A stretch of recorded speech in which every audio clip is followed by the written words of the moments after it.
This is a model in the computer done by Fred Torres, who works with Kinthea.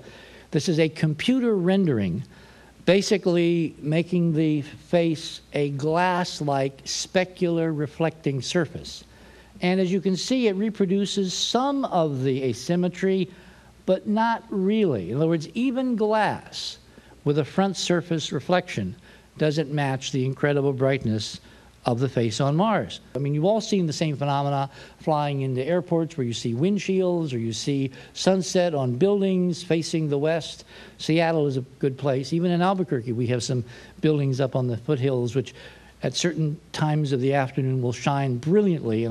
All in all then, what I believe we're looking at is basically an object which has a mirror-like construction on the eastern side. That in fact is an object which has part of its architecture still surviving on the protected side. Remember, the destruction and the winds of Mars come in from the west, so this side has been beaten to hell.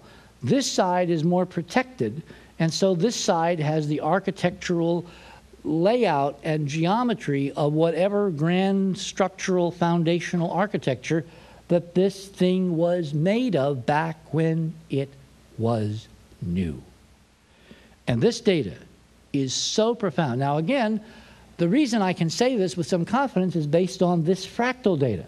Notice that even on this side, with the sun coming in from the west, this is the most non-fractal object on the surface. And the bottom line is the face on Mars unequivocally appears to be a manufactured object that does not belong on that Martian landscape. If you look at some of the other nearby objects, it turns out that on this analysis, which is a color image taken looking straight down, pre-dawn, we've got the most incredible, incisive analytical tool that we've ever had. And of course, my question is, why did we get it? The fact that this came from Arthur's mission, 2001 Mars Odyssey.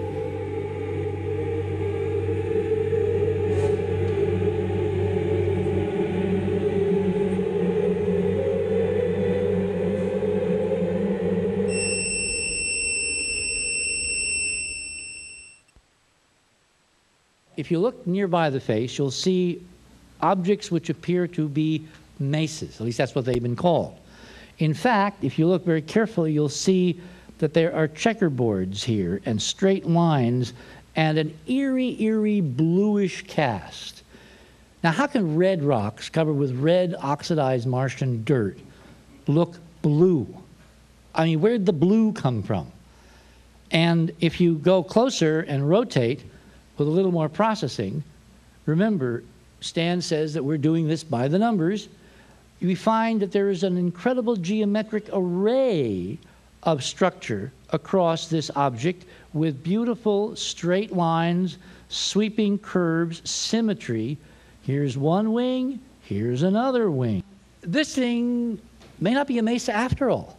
In fact, this is in keeping with some of the data that came out from the infrared study, which I don't have time to go into today, indicating that there's a lot more going on in Cydonia when you get new information, new technology, new tools, than even we potentially speculated even a few years ago. And finally, if you look at this object, this is now another object at low resolution, you know, it's another mesa, okay.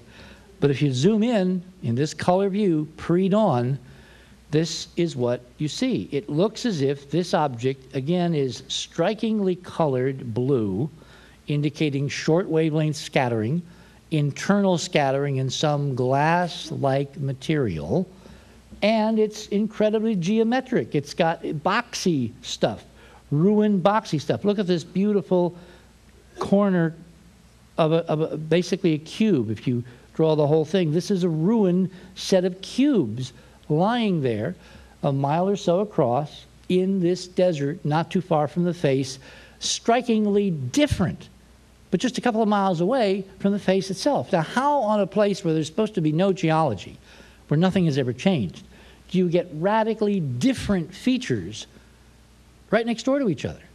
On Earth,